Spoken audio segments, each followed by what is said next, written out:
Mga kaibigan, may good news para sa lahat. Kung gusto nyo nga makabasa ng mga balita tungkol sa Mindanao, wala nang iba kundi ang Mindanao Examiner newspaper. Mindanao ang sirkulasyon, Mindanao ang balita. Ang Mindanao Examiner sa Basilan, Sulu at Zamboanga. Gumawa na rin ito ng mga independent films at ABP, audiovisual presentation, at may photography at video services pa. Bisitahin po natin ang kanilang website sa MindanaoExaminer.com o tumawag sa 9925480. Marami pong salamat. Kaya natin to. Yahoo! Buenas mga vecinos. Ay, terrible el calor, bien caliente. Muy buenas tardes, Zamboanga. Welcome na di ating programa, El Radio Mindanao. Este di Bosodo Servidor, Fafaal.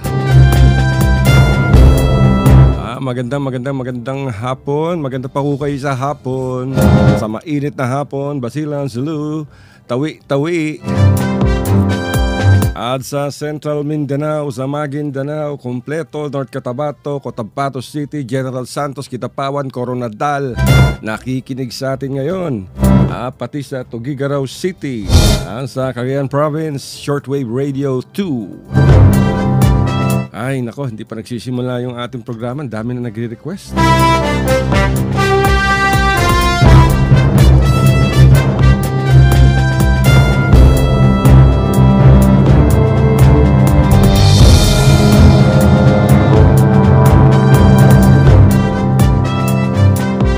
Ang dami-daming balita ngayon.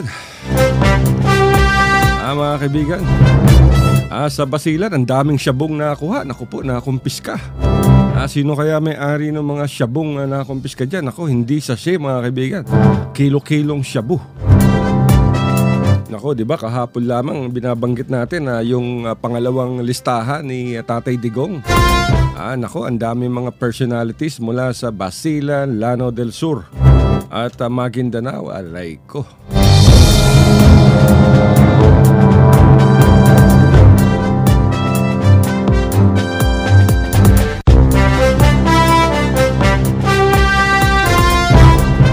Inanunsyo ngayong umaga, mga kaibigan, ni Kuya Bato Ronald de la Rosa na mayroong talagang assassination plot para kay Tatay Digong. Iniharap ni Kuya Bato de la Rosa, mga kaibigan, ang isa umanong suspect na nagpuslit ng mahigit na 4 na milyong halaga ng mga gun parts mula sa US. Ipinasok dyan sa Bacolod City. Aray na. At kinilala ni Kuya Bato de la Rosa ang suspect na nahuli o ang lumabas. Itong si Di Umano'y si Wilford Palma. At inamin ni ng Palma, mga kaibigan, nung siya'y ipinresinta sa mga mamahayag sa Camp Crame, na ang sabi daw ay may order daw yung kanilang customer na mga gun parts at gagamitin upang patayin itong si Tatay Digong.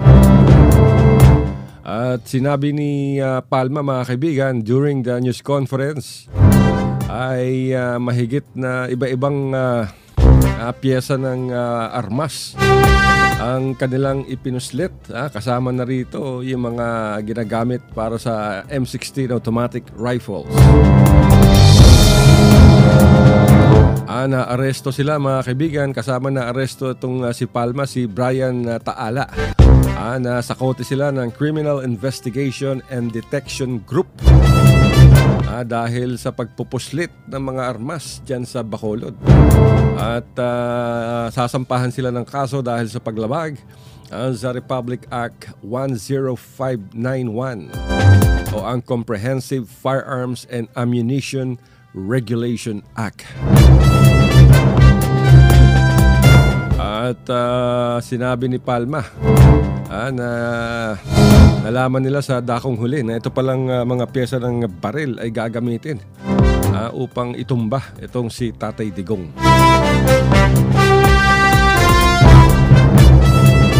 Hindi naman sinabi ni Palma, mga kaibigan, sa news conference kung sino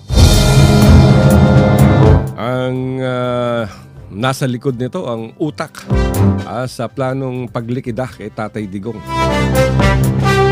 Nako, posibleng sabi ni Kuya Bato de la Rosa, mga kaibigan, baka ay mga drug lords ang nasa likod nitong pagbabanta sa buhay ng ating Pangulo.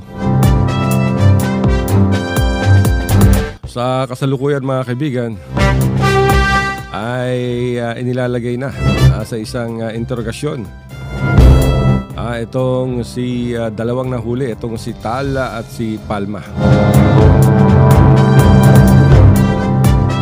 At nabatid naman kay Kuya Bato de la Rosa na mismong ang impormasyon, kaya ito nadakip, itong dalawang gun runners nito ay galing ang intelligence sa US Homeland Security na siyang nagbigay ng information sa Philippine National Police ukol sa pagpasok nitong mga pyesa ng iba't ibang armas.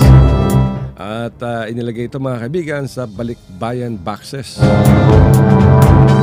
At mabuti na lamang at naalertuhan agad ang Bureau of Customs at ang CIDG.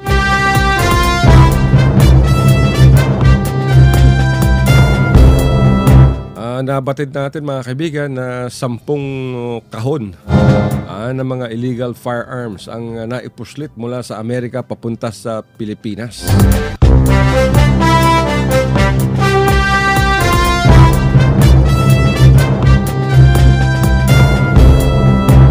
At karamihan ito siguradong nagpapanggap daw bilang mga gun stores or yung mga tindahan na nagbebenta ng mga baril online.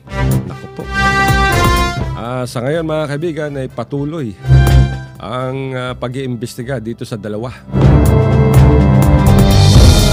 Dahil sa initial na investigasyon, sinabi ni Kuya Bato de la Rosa na meron na silang mahigit sa 100 mga pangalan na iniimbestigahan, at kabilang dito ay isang rehistradong gun and ammunition dealer na siyang nakikipagtransaksyon kina Palma at Taala. At out of the more than 100 o at least 129 personalities, 23 na sa kanila ang lumutang at nagpunta sa CIDG upang magbigay ng kanilang mga pahayag kung saan nila ginamit itong mga pyesa ng armas o mga armas na kanilang in-order dito sa dalawang tao.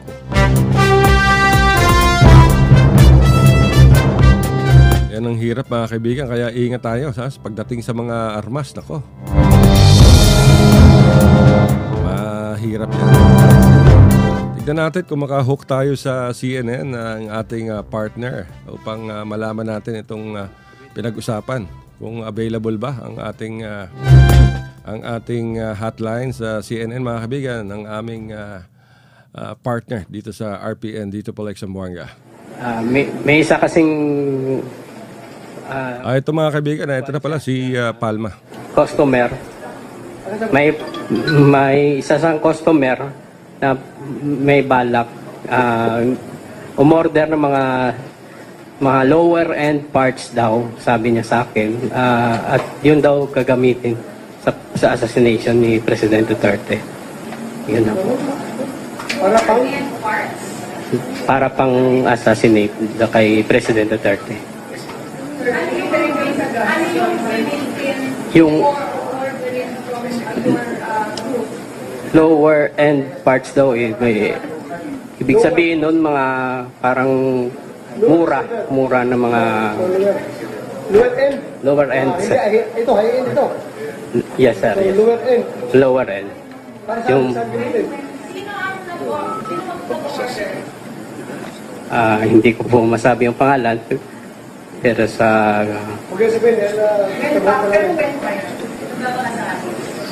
before kami nahuli, yung sinabi niya sa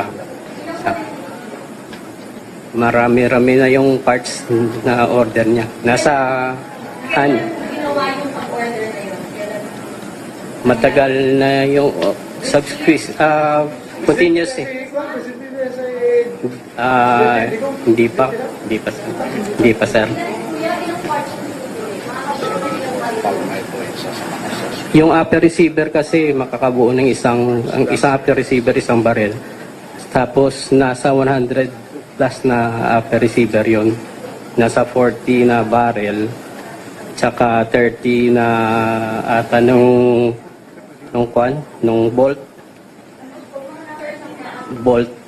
bolt assembly.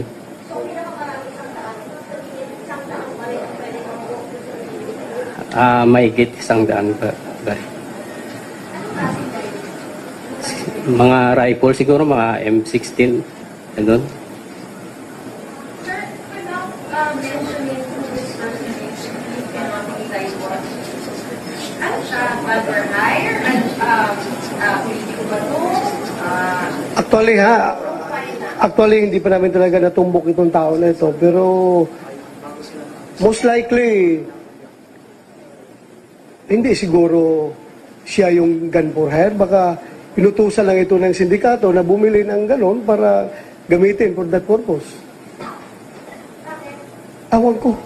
Gusto lang patayin yung siguro. Siya man nagsabi. Hindi ko siya pinutusan. Oo nga. Yun ang mga kaibigan, narinig nyo yung pahayag at itong ni Palma at itong boses ni Kuya Bato de la Rosa dahil dito sa pagkakadakip sa dalawang gun runners, mga kaibigan. At ngayon ay isinailalim sa isang investigasyon. Grabe, pati ba naman yung Pangulo gusto niyong patayin? Ako, yung Pangulo nga lang ang tanging pag-asa ng Pilipinas ngayon. Di ba, mga kaibigan? Wala nang iba, kundi yung si Tatay Digong lang ang pag-asa upang makaahon tayo sa napakadaming problema. Kaya ngayon, medyo alam niyo naman si Tatay Digong, hindi talaga sanay sa hindi sanay sa maraming bodyguard. Sa Davao City nga, mga kaibigan, nung naging mayor siya, wala talagang halos na nagkasamang mga pulis to. Talagang kampante, Tatay Digong. Kaya lang, itong nangyari, mga kaibigan. Ngayon, pinagbabantaan siya nitong mga masasamang elemento. Mahirap yung ganyan, mga kaibigan.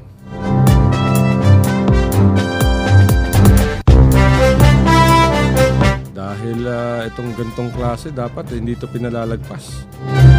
Kasi pag pinalagpas natin to, pag pinalagpas ng mga otoridad to, delikado.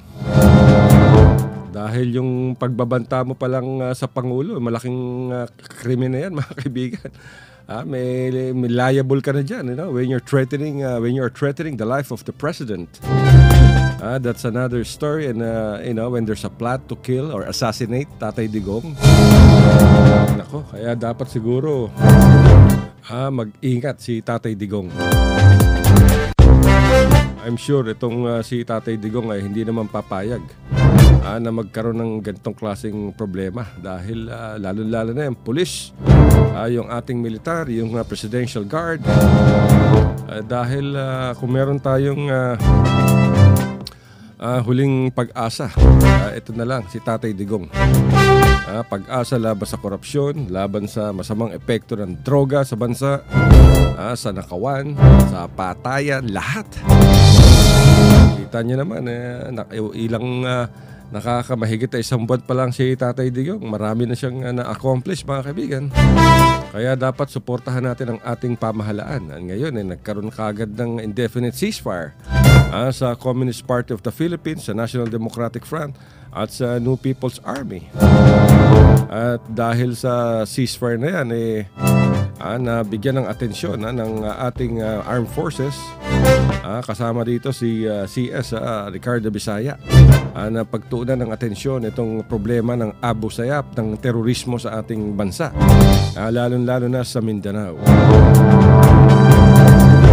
Kahapon mga kaibigan, kung napanood ninyo yung pagbisita ni Tatay Digong dyan sa Western Mindanao Command upang magbigay ng kanyang respeto sa mga nasawing sundalo, ay talagang nakakaantig yung magiging damdamin ng mahirap ipaliwanag. Talagang niyakap ni Tatay Digong yung mga nabiyuda ng itong giyera dyan sa lalawigan ng Sulu, na bahagi naman ng Autonomous Region in Muslim Mindanao.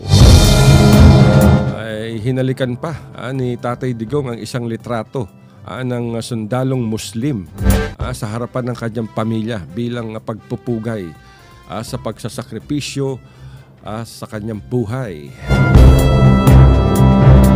At kinausap niya itong mga biyudang Muslim at iba pa, yung mga pamilya ng mga nasawing sundalo. At ipinangako niya na tutulungan at automatic, sabi niya, ay ipapasok o i-enroll sa pampamilyang program, itong 4Ps ng pamahalaan ng Department of Social Welfare and Development upang makakuha ng financial assistance bawat buwan itong mga nabiyuda nitong sagupaan.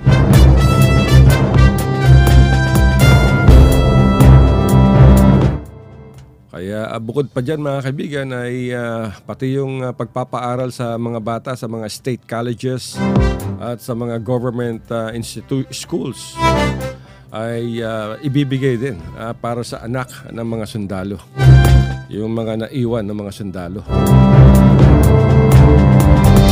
At nag-utos din itong si Tatay Digong Duterte sa Department of the Interior and Local Government na bigyan ng trabaho yung mga biyudang nais maghanap buhay o nais magtrabaho upang makatulong sa kanilang pang-araw-araw na kabuhayan.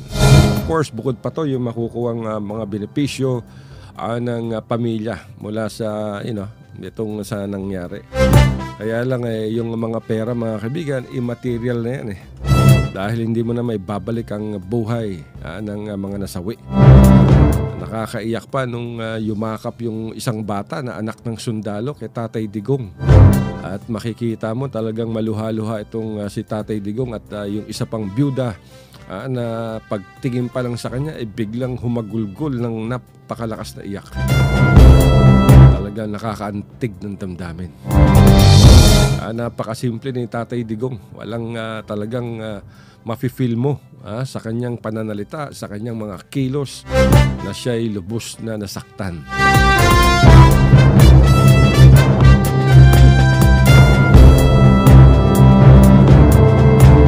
Kaya mga kaibigan, talagang hindi lang maipalabas sa telebisyon dahil napakahaba nung nangyari. Pero tignan natin, makaka-hook up ba tayo sa RTVM yung para marinig man lang ng ating mga tagapakinig. Itong pakikipag-usap ni Tatay Digong. Dahil kung hindi tayo maka-hook up, maghanap tayo kung meron ba tayong tao na nagpunta doon upang mapakinggan yung mga ibang sinabi ni itong si Tatay Digong. Kasalanan yan. Ito mga kaibigan, naka-hook na tayo. Kung hindi pumunta si... Ito yung salita mga kaibigan. Ito na yung second part yata nung speech ni Tatay Digong. Pakinggan natin. Ano ba kasalanan ng mga Bisaya? Ano ba mga kasalanan ng Tagalog? Ano kasalanan ng Maranao? Sama.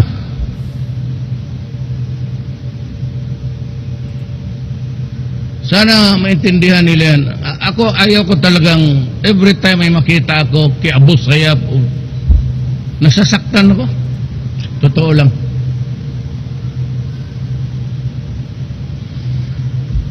Na itong mga naiwan na pamilya sa sundalo, ng mga sundalo, I'd like you to know that kayo, automatic member kayo sa 4Ps. So may kontempera dyan buwan-buwan, sa may isang sakong bigas. At kayong as a soldier, ang automatic yan, ang sundalo may isang sakong bigas ngayon. May bigas ka na, tapos yung 4-piece may isa pa, tapos kunting pera. Now, alam mo, sinabi ko na rito sa lahat. Tayong mga lalaki, wala tayong takot ng kamatayan. Alam natin mamamatay talagang tao. We can choose where to die. Saan tayo magpakamatay o saan tayo mamatay. We can choose the cause. Bakit tayo nagpakamatay? Alam natin kung gusto natin paano tayo mamatay. Sa gera ba o saksakan ba o bintahan ng droga? Ang hindi natin talaga alam, kailan tayo mamatay. Kung yan ang tanggapin ng lahat, hindi lang sundalo, pati lahat kayo dito, mga kapatid ko. Lahat tayo mamamatay. Kailan? Yan ang hindi natin alam. Marami namang sundalo nag-retire. Libo-libo rin yan.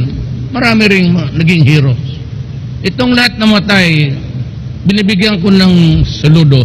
Hindi ako nagsasaludo kailanman sa pag hindi ako nagrespeto sa tao, you can never see me salute. Kaya ugali ko, may pagkabastos, pero itong nagpakamatay sa bayan ng Republika ng Pilipinas, where I am now the president, of course, I consider everybody there the fallen heroes at the back. All heroes yan sa Pilipino. Kaya kayong mga pamilya, automatic yan, out of endearments, o bakita sa pagmamahal ng isang bayani, enroll kayo automatic mga byuda for peace. Then I have directed itong DILG. Hanapin lang ninyo kung saan yung regional office. May directive ako dyan. Yung byuda, tanggapin sa gobyerno isang empleyado. Radyo Mindanao. At yung lahat ng anak ninyo, i-enroll lang ninyo, ako ang magbayad. Paalamin mo lang ako. O sabihin mo doon sa eskwelahan, sabi ni Presidente Duterte, mag-enroll kami dito, tapos paalamin mo siya, at doon ka magkubra sa kanya ng, magpadala ako ng trabaho na, wag na kayo. Sila, sabihin mo, sabi ni Mayor Duterte, paalamin siya. State colleges or basta public school. Wag muna private kasi ginagawa pa namin yung furniture. Next year, kung maawa si Allah, then ako na ang magbayad kindergarten hanggang high school. Pagka-college, kung bugoy, may magsundalo ka na lang. Kung ayaw mag-aral, hanap tayo ng away. Kung wala ng away, panahon na. Kung hindi marunong, patuloy natin ang scholarship. Tapos yung at least may trabaho, may 2 sakong bigas kayo, automatically enrolled kayo sa 4-piece, 1 sack of rice, and as a soldier, ipatuloy ko yan, paski wala nang patay na, patuloy ko yan sa pamilya. Ang eskwela, ako na, akin na yan. Bigay mo lang yung problema sa aking pag-aaral ng mga anak ninyo. Radyo Mindanao. I am sorry that this has to happen. I do not want it happen again. Kung maaari lang, at saka may pakiusap ako, kung hindi lang man tayo magkaintindihan, huwag mo naman yung mga ganun na style na sirain mo ang katawan ng tao. Wala sa akin yan. Lalaki tayo. Alam natin mamatay. Siguro hindi ako nagsundalo kasi takot ako mamatay. Alam natin yan. So huwag na natin yan. You are not a warrior. Kung ganun ang hindi naman tayo mga taga-Arabo. That is not our culture. Our culture before the religions came in, before the Islam came to the Philippines, at yung Kristiyanos, we are all Malay. Kaya magkamukha tayo ng mga Indonesian pati Malaysian. Malay tribe tayo. Ang mga batasan ng ugali ng mga Malay, hindi gumagawa. Gaya ng Arab, marami namang Arab, Egypt, Libya. Ganon tayo, depende lang kung sino nakahawak na gobyerno noon. So, pakiusap ko, kung away lang man, fight. But do not add grief to the family by destroying the body. Kailan man, hindi talaga ako papayag na gagawin ng gobyerno yan. Hindi talaga ako papayag yung brutality, cruelty ng gano'n. Sabi ko, isang bala lang, iwanan mo na. Kung nalaman mo, patay na. So, I hope that nakinig lahat, may 4Ps, kaya kinukuha ko yung pangalan ninyo. Ang asawa kailangan magkatrabaho. Either national or local. Basta hanapan ng trabaho. But preferably sa national. Kasi pag walang iba, sabihin ko sa DILG, hanap ko ng program dyan na para ang mga byuda makatrabaho. Kung ng sweldo, at yung mga anak, i-follow up ninyo para makapag-enroll. Ngayon, lahat na problema ninyo na kaya ninyo, mayroong mga benefits as a soldier, mayroon yan. But I have a program na nireserba ko, yung mga problema na hindi na ninyo kaya, talagang wala kayong makapitan. May naiwan ako na number. Tawagan lang ninyo, sabihin ninyo ang problema. At kung sino yung tao dito sa gobyerno na matawagan ko, siya ang maghanap ng solusyon sa problema ninyo. I would like to extend, I said, I share my grief. Not only to the foreigners, everybody who died. Nakikiramay ako sa pag hindi natin pagkaintindihan. We want to end this war. I do not want to continue even for a day, sana. Walang sundalo dito na gustong magpakamatay. May mga pamilya yan doon sa ibang sa Luzon, sa Visayas. So why would we just insist on finding a reason, maghanap ng rason para magpatayan? Sana, I said, I implore the divine intervention of Allah para magkaintindihan. Thank God. Maraming salamat po. Kita niyo mga kaibigan, yung mismong si Tatay Digong, napaka down to earth. Ayan ang sinabi niya bago siya nakipag-usap, mga kaibigan, sa mga byuda ng itong mga pamilya ng mga nasawing sundalo. At nakakalungkot, after that speech ay lumapit na siya, mga kaibigan, at isa-isa niyang kinausap yung mga bereaved families nitong ating mga sundalong nasawi sa labanan dyan sa Sulu. Pero mga kaibigan, commercial break man tayo.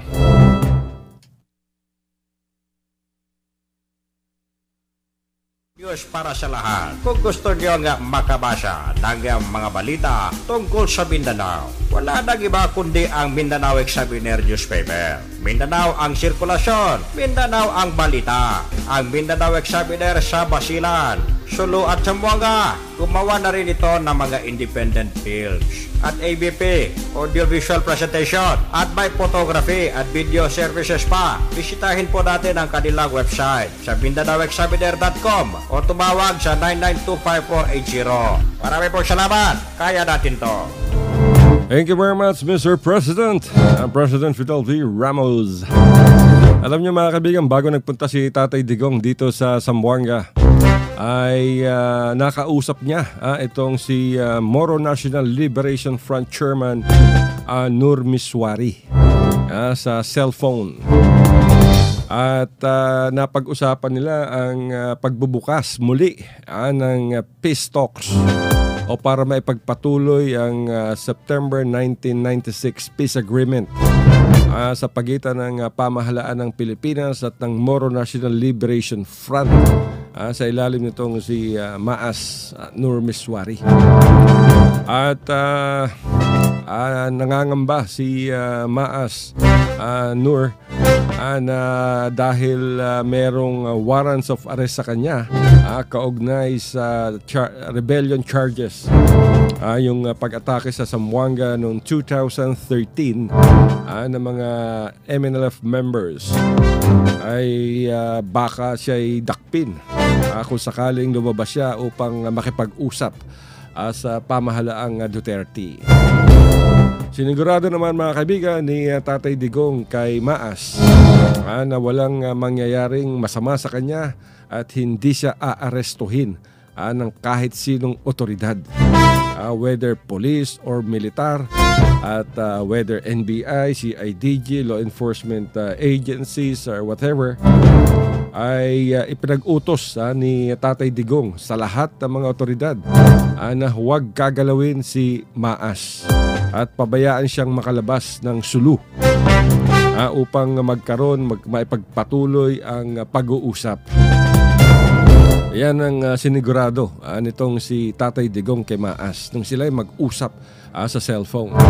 At sa suggestion naman ni Maas ay nais nitong buksan muli ang negosasyon o pag-uusap o ang peace process maituloy dyan sa Malaysia at sa ilalim ng Organization of Islamic Cooperation. Alam niyo itong OIC mga kaibigan, ito rin yung kasamang nag-broker sa pag-uusap dyan sa MNLF at ng pamahalaan. Yung Libya, naging napakalaki ng role ng Libya mga kaibigan, ng Malaysia at marami pang ibang bansa.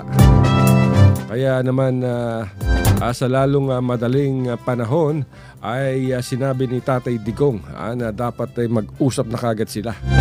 Dahil concern ngayon si Maas mga kaibigan sa nagaganap na sagupaan sa lalawigan ng Sulu. At ang naglalabanan ay pare-parehong mga Pilipino. At nangako naman si Chairman Nur Miswari kay Tatay Digong na malaki ang magiging tugon ng MNLF dito sa kapayapaan na talagang isinusulong nitong si Tatay Digong. So napapakinggan tayo ngayon sa malaking bahagi ng Sulu Province at I'm sure na napapakinggan tayo ng MNLF. Good afternoon pala. Nag-text pala sa atin yung mga taga provincial government ng Sulu.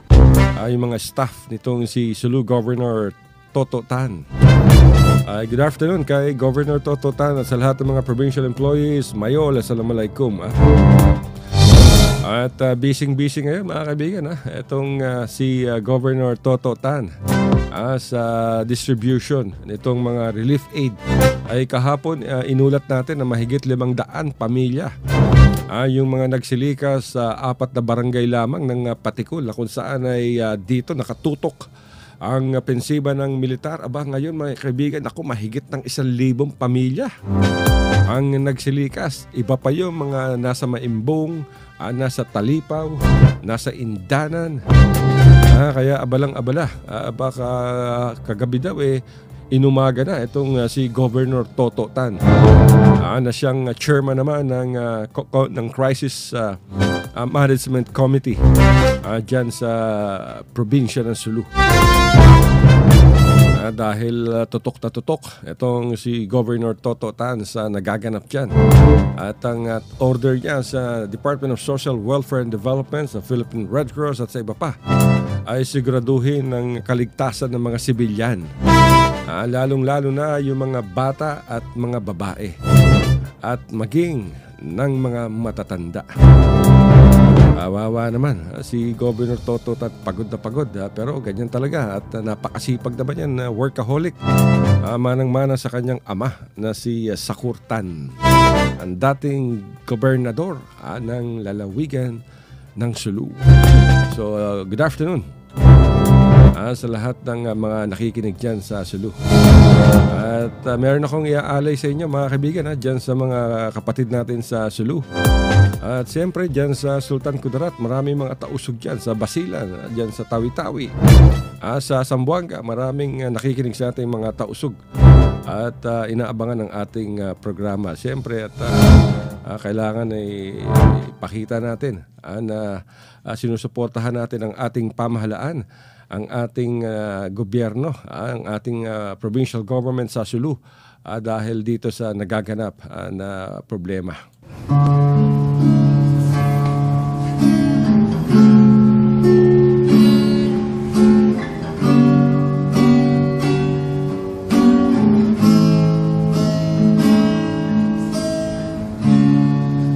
Hintayaw si kanta mo, kabuhian at malasalo. Uy, tanto gaw ako, magdoon halaw man mo.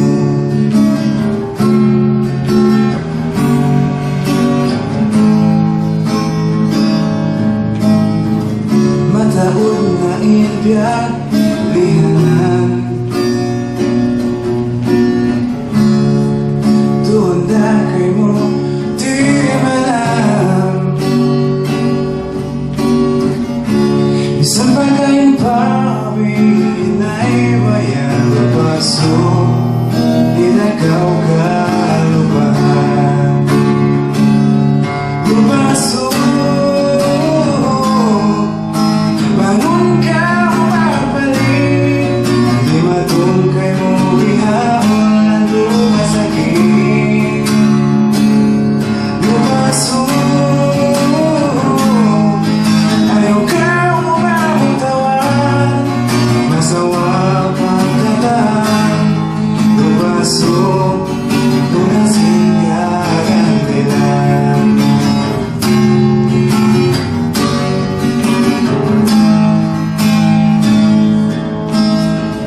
Kasi tayo hindi matong napuaw inalo hamalang doon. Kasi yung giving inatan to hindi matong kay mo pinahon.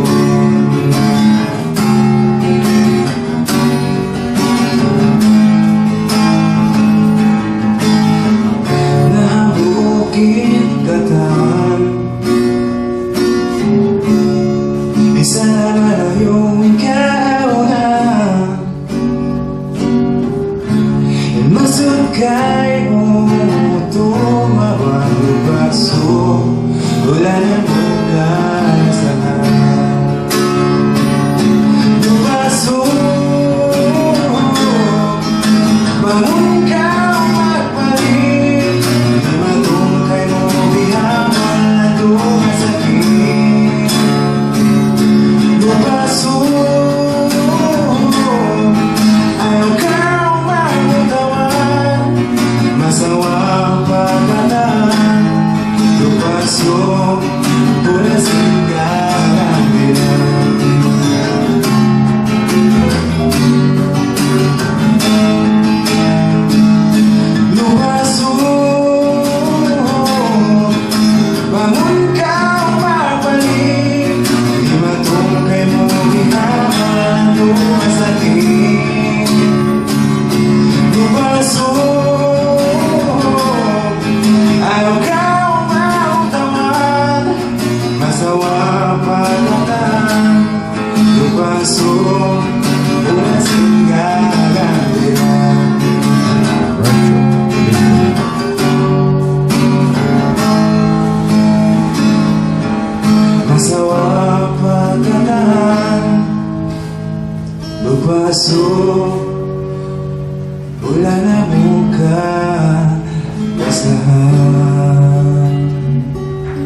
Radyo Mindanao.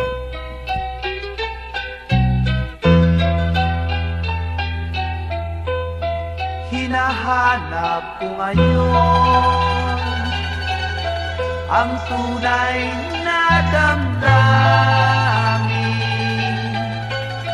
Hinahanap ko ngayon ang tunay na sariling atin. Ang damdaming Pilipino, nagbuhat pa sa unang tribo. Di na natin makita, di na natin madama. Nasaan ang ating iwan? Pagmasdan nyo ang mga luha. Nasaan ang pagmamahal? Pagmamahal sa sariling wika. Wala na ang awit, ang awiting Pilipino. Wala na ang himig, himig ng mga puso. Di na natin matingnan kahit isang sulyak man lang. Di na natin mapagbigyan, patiin na ang sariling bayan. Radyo Mindanao. Subukan nyo naman ang awiting Pilipino. Tulungan nyo naman makabag kayo sa ating bayan. Wala na ang awit, ang awiting Pilipino. Wala na ang himig, himig ng mga puso. Wala na ang awit, ang awiting Pilipino. Wala na ang himig, himig ng mga puso.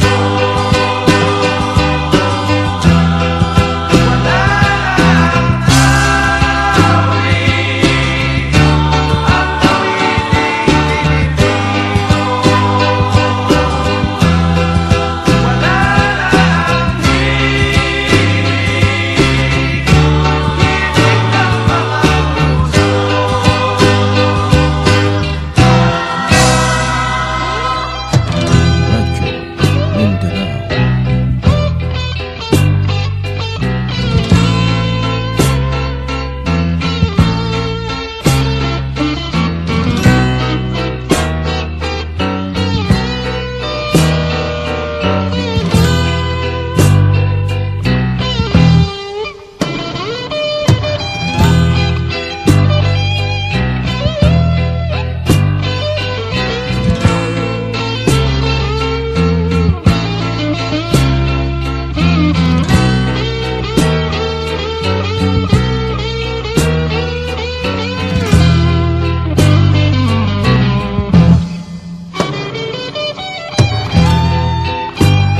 Radyo Mindanao. Alright mga kaibigan, Mike Hanapol, Awiting Pilipino. Nako, talagang dapat pakinggan yan dahil napakalalim mga kaibigan ng sinulat nitong si Mike Hanapol ng Juan de la Cruz Band.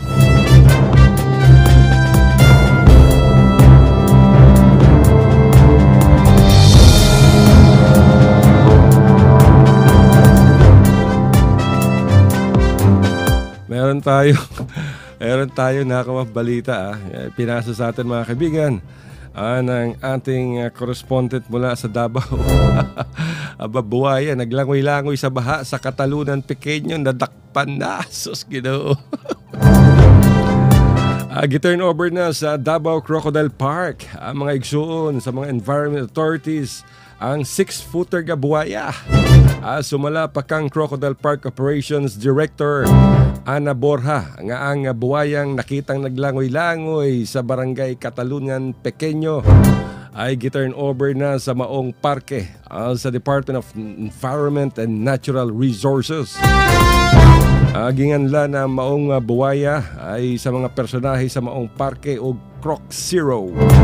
Kahinumduman nga nakadawat og tawag ang mga personahe sa Central 911 gikan sa mga residente sa maong barangay nga mireklamo nga dunay buwaya ang naglangoy-langoy sa baha sa ilang barangay. Samtang gibutyag usab ni Borja nga nakalatid sa Republic Act 9147 o ang Wildlife Resources Conservation and Protection Act nga illegal ang manag-iya og mga hayop susama sa maong buaya. Ay, sa Kongreso dagan.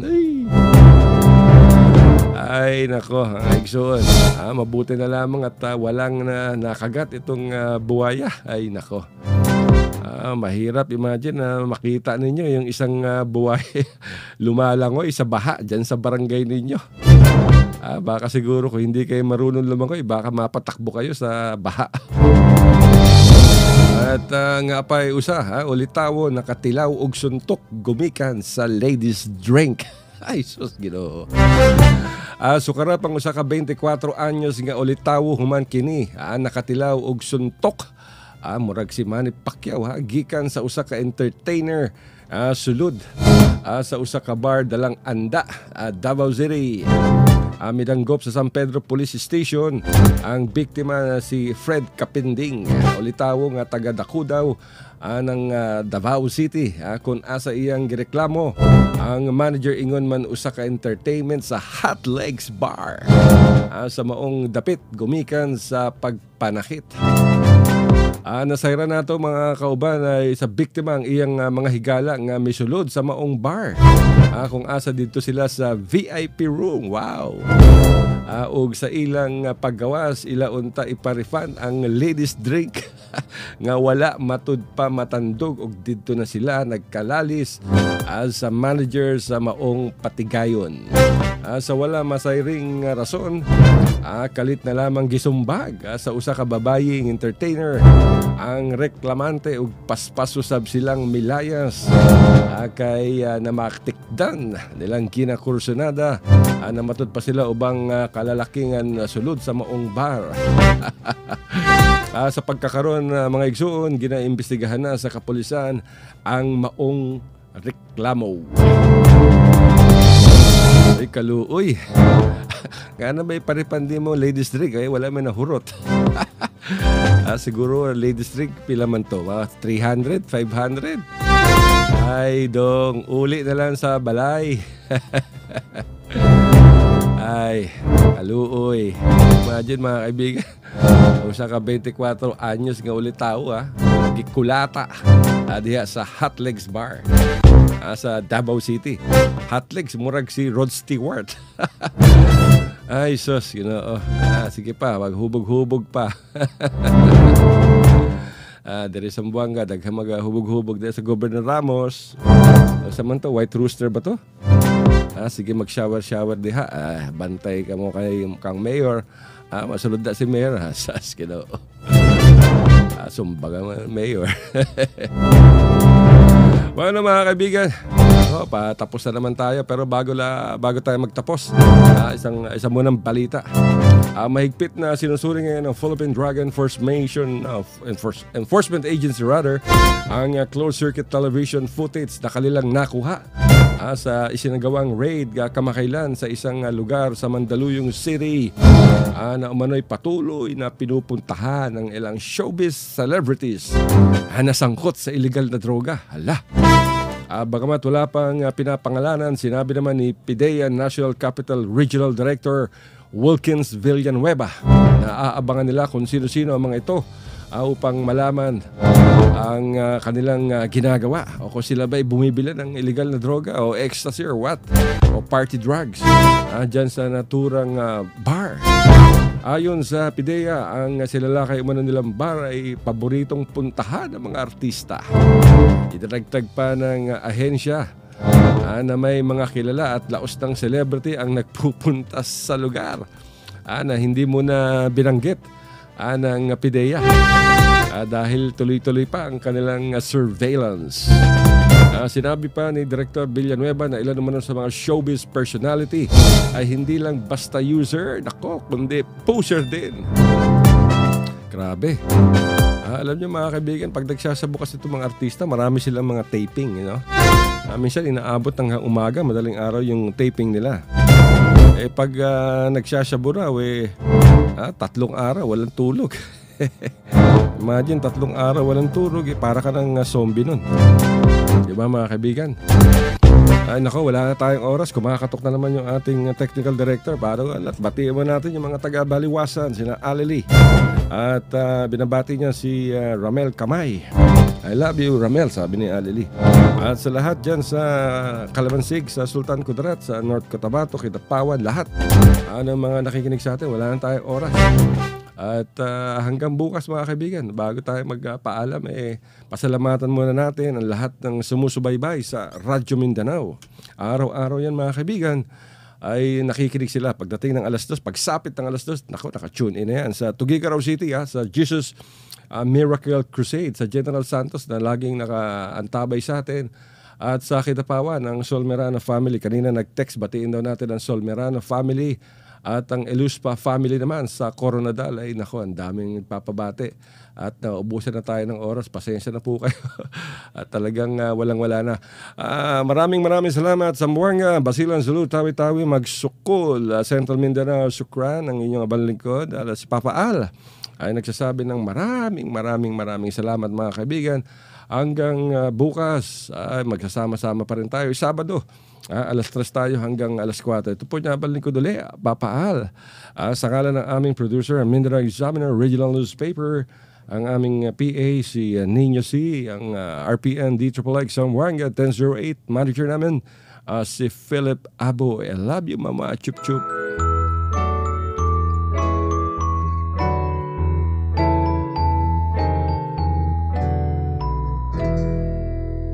You know Dasher and Dancer and Prancer and Vixen.